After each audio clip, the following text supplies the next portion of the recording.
Baik, Bapak Ibu, untuk video kali ini saya akan mencoba memperlihatkan untuk PPG dalam jabatan terkhusus di kategori kedua. Untuk pekerjaan pertama atau tugas pertama itu yaitu di 1.1 LK 1.1 ya, atau lembar kerja 1.1. Awalnya kita buka dulu dari program layanan, kita pilih yang PPG dalam jabatan karena ini masuk dari PPG dalam jabatan di tahun 2022.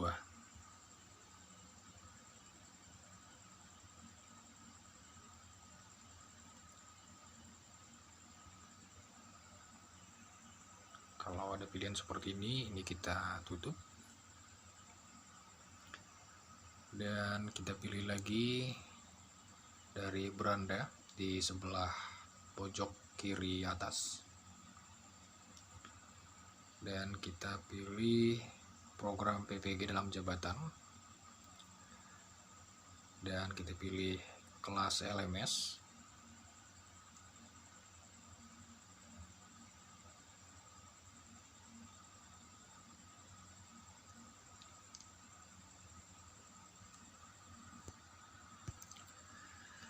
Kita pilih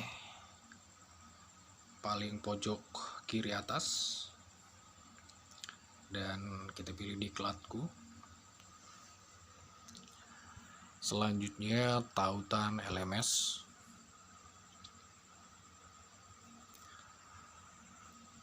Nah, setelah itu kita pilih identifikasi masalah.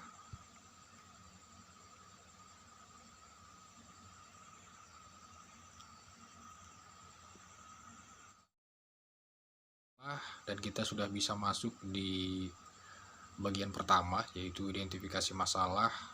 Nanti di situ akan bisa kita lihat daftar hadir peserta. Nah, di bagian 1.B-nya itu akan ada bahan pembelajaran. Nah, ini tentunya dari kampus atau dari dosen yang akan membimbing kita. Nah, di hari pertama nanti ada di bagian 1.C yaitu pengantar atau identifikasi masalah. Bagian 1C.1 ada persiapan kegiatan, ada identifikasi masalah. Di 1C.1 itu nanti akan ada forum atau komentar yang akan kita berikan kepada rekan sesama mahasiswa yang berkaitan dengan materi pada pertemuan pertama.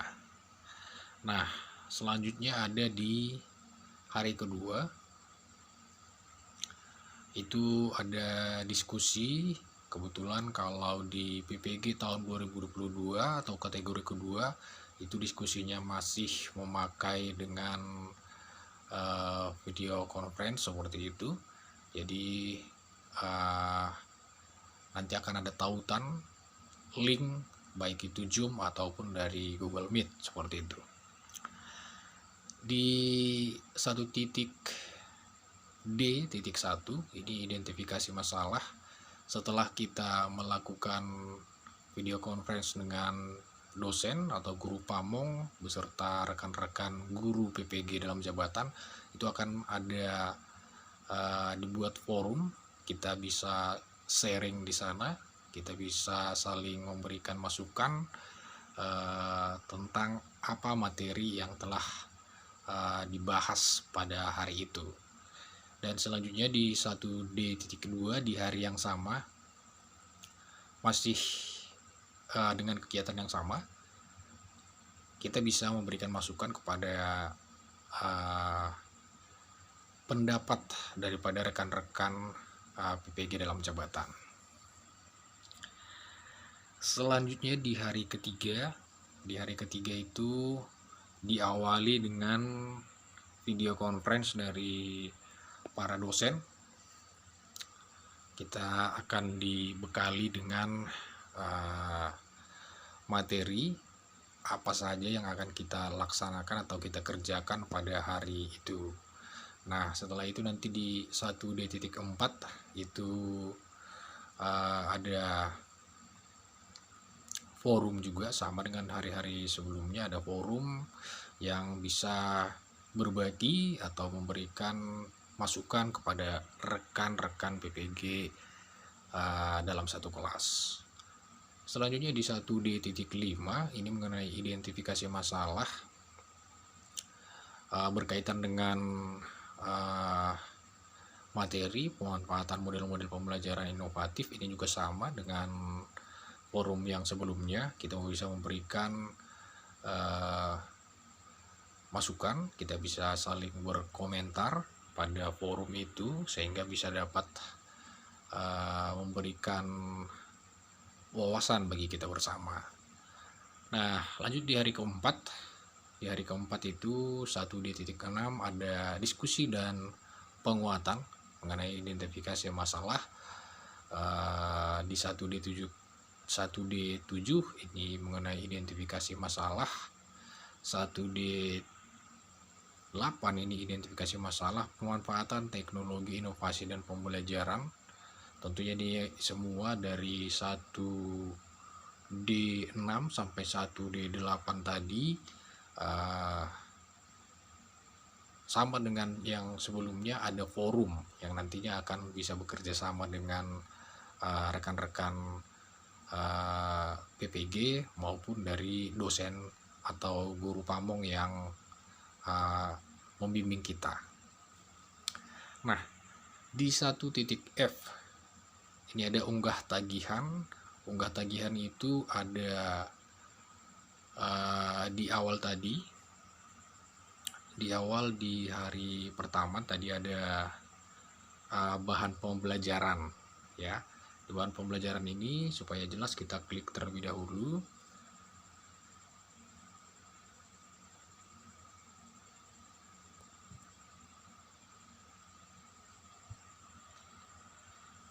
Di bahan ajar itu ada buku pembelajaran HOTS 2018 dan ada LK 1.1 identifikasi masalah. Nah, kita coba buka identifikasi masalah, yang dimana LK 1.1 ini adalah lembar kerja 1.1 mengenai identifikasi masalah.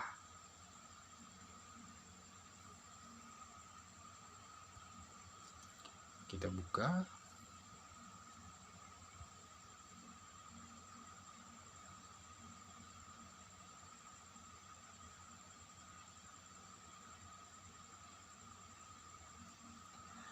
Nah, di sini sudah kita buka LK 1.1 mengenai identifikasi masalah.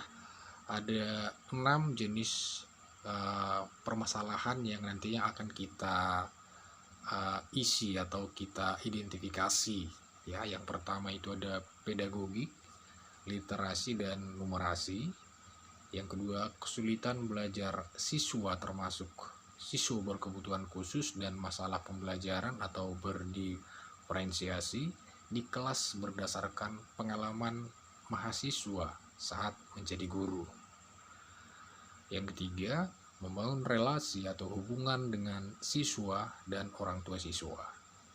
Yang keempat, pemahaman pemanfaatan model-model pembelajaran inovatif berdasarkan karakteristik materi dan siswa. Yang kelima, materi terkait literasi, numerasi, advance, material, miskonsepsi, dan HOTS. Yang keenam, pemanfaatan teknologi atau inovasi dalam pembelajaran. Ini 6 masalah yang akan kita identifikasi. Kalau memang ada permasalahan yang ada di sekolah kita tentang pedagogik, tentang literasi dan numerasi, itu nanti akan kita ambil masalahnya dan akan kita identifikasi. Pada masalah yang diidentifikasi ini kita bisa mengambil dari berbagai sumber, boleh dari kajian literaturnya, kita bisa meminta atau membaca dari buku, kita bisa meminta atau mewawancarai teman-teman eh, guru, rekan sejawat, atau bahkan dari kepala sekolah dan eh, pengawas.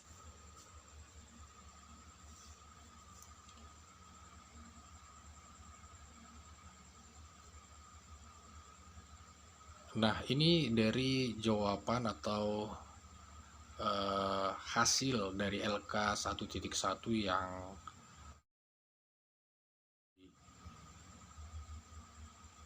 dilakukan ya Bapak Ibu.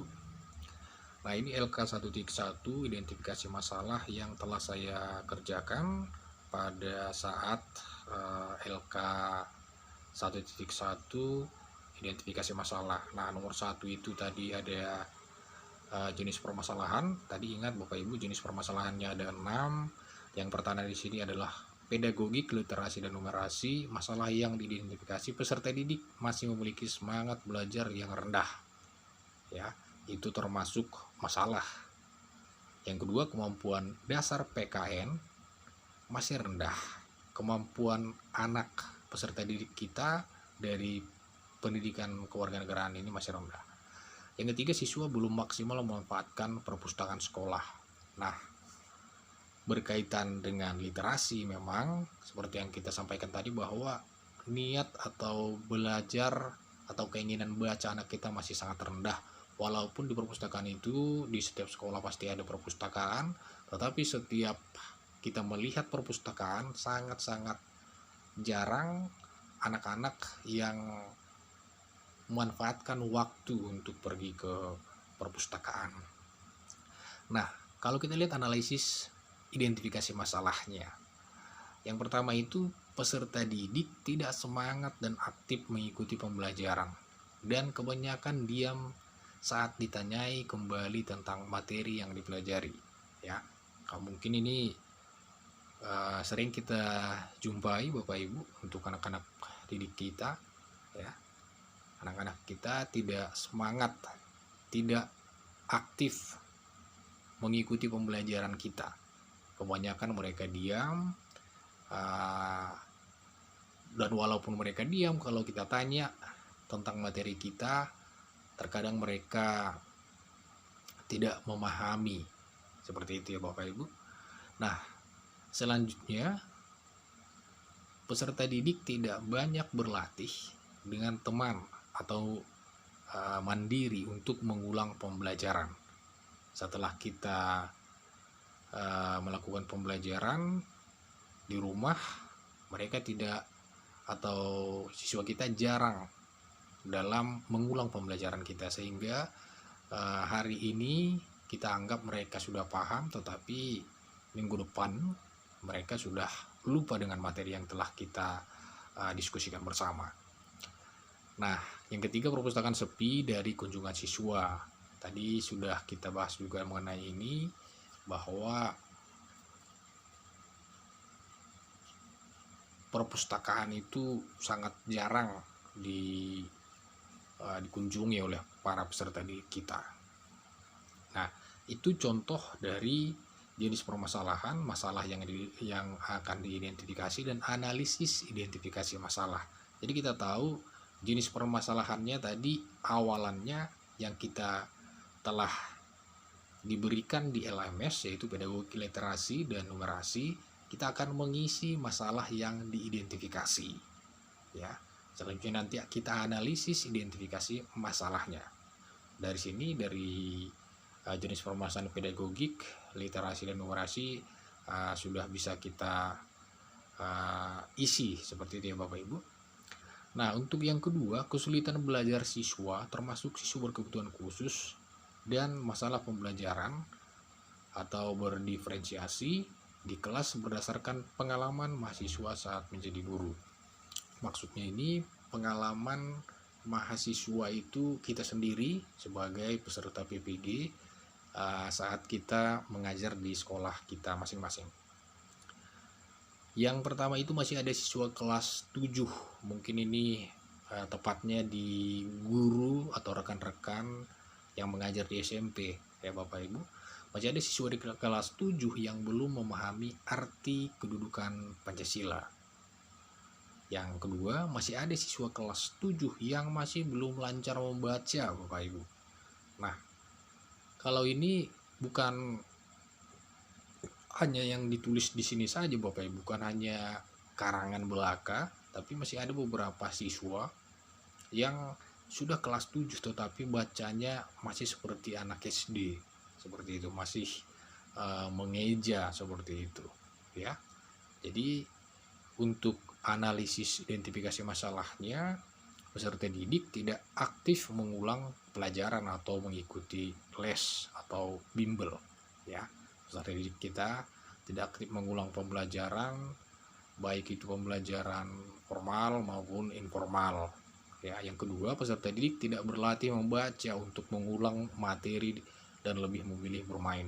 Anak-anak sekarang yang kita ketahui bahwa pulang sekolah bukan niatan untuk mengerjakan atau membahas materi yang telah dipelajari, tetapi mereka malah bermain game seperti itu, ya Bapak Ibu. Yang ketiga tadi adalah membangun relasi atau hubungan dengan siswa dan orang tua siswa. Yang pertama itu hubungan komunikasi antar guru dan orang tua peserta didik terkait pembelajaran masih kurang dan terbatas. Dan untuk analisis identifikasi masalahnya adalah orang tua yang sibuk bekerja dan kurang memperhatikan pola belajar anaknya. Yang kedua, beberapa orang tua tidak hadir saat diundang oleh sekolah. Ada beberapa alasan dari orang tua tidak datang ke sekolah, biasanya Bapak Ibu karena sibuk bekerja. Yang keempat adalah pemahaman atau pemanfaatan model-model pembelajaran inovatif berdasarkan karakteristik materi dan siswa. Ini guru belum mengoptimalkan model pembelajaran yang inovatif sesuai dengan karakteristik materi, ya. Untuk analisis identifikasi masalahnya, metode yang digunakan guru masih monoton, ya. Sama seperti cara mengajar guru lama, guru yang dahulu, seperti itu. Sedangkan zaman sudah berubah, anak-anak yang ditangani juga sudah berubah, maka seharusnya mengikuti zaman si anak itu. Selanjutnya, guru belum memahami setiap karakteristik dari model-model pembelajaran. Kegiatan belajar mengajar masih terpusat pada guru. Dan yang kita pakai kurikulum saat ini, baik itu dari beberapa sekolah masih menggunakan K13, kurikulum 2013, yang dimana kurikulum 2013 juga seharusnya pembelajaran itu tidak berpusat kepada guru saja atau satu arah, tetapi pembelajarannya dua arah. Jadi siswa juga di dalam pembelajaran itu aktif. Dan selanjutnya ada beberapa sekolah yang sudah memakai kurikulum baru, yaitu kurikulum Merdeka. Nah, di kurikulum Merdeka lebih leluasa lagi untuk siswa, yang dimana guru tidak lagi sebagai dalam pembelajaran itu banyak berbicara, banyak menjelaskan, tetapi guru sebagai moderator di dalam pembelajaran. Memang tidak selamanya guru itu hanya berdiam diri saja.